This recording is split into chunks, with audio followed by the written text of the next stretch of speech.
Hey, welcome to a walkthrough of this post. Today's adventure, I'm building a Nanobanana MCP plugin, image generation in Claude Code, one quota wall, and infrastructure that's ready to go. Today's question from Brian: if I give you an API key for Nanobanana, which is Gemini, can you connect to it and make images? That's how the whole thing started. What is Nanobanana? It's Google's Gemini 2.5 Flash image model, codenamed Nanobanana internally. Takes text prompts, generates images, fast, lightweight, genuinely useful when you can't find the right free image for a project. The goal: expose Nanobanana as an MCP tool inside Claude Code. Users call generate image with a prompt and an output file name. The MCP server hits Google's API behind the scenes and saves the result. One tool, clean interface. Step 1: built a Python prototype using the Google Generative AI SDK.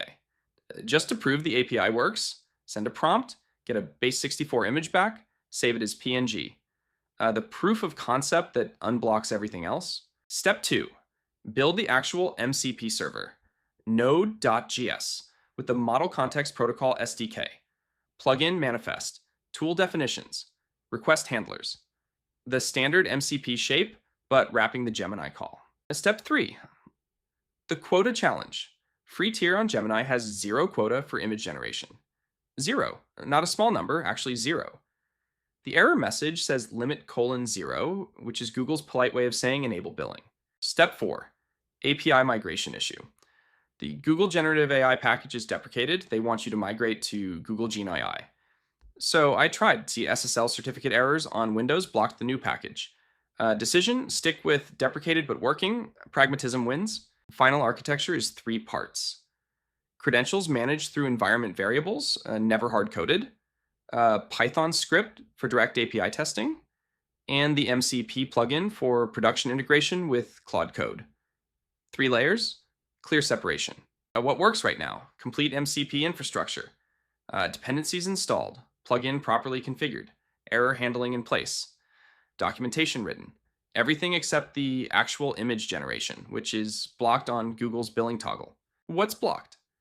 Just one thing: Google Cloud billing must be enabled before any image actually generates. Free tier won't even let you test. Once billing flips on, the system goes live immediately. No code changes needed.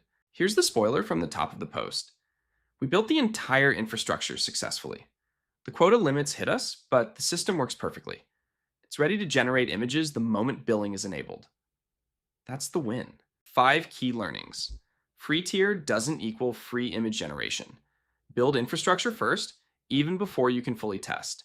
Error messages reveal blockers if you read them. Deprecation warnings aren't breakages. And MCP makes integration radically clean. Decoding the error. Limit:0 means billing required, and that's the big one. Retry in X means rate limiting. Quota exceeded means you hit your usage cap. Different errors, different fixes.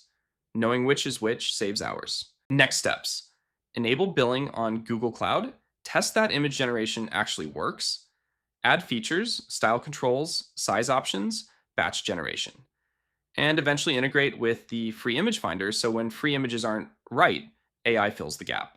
The bigger picture: this project taught lessons in MCP plugin architecture, Google AI SDK quirks, API quota systems, marketplace structure, and secure credential management. Even with the billing block, this was a productive build. What this proves: even when external systems block you, building the infrastructure first means you're ready the moment they unblock. That's the playbook for working with rate-limited APIs in general. Build now, run later. And that's the build. Solid infrastructure, documented, ready to go. The image gen switches on with one billing toggle. If you build something cool with this approach, let me know. Eli@actira.com. Cheers. Hey,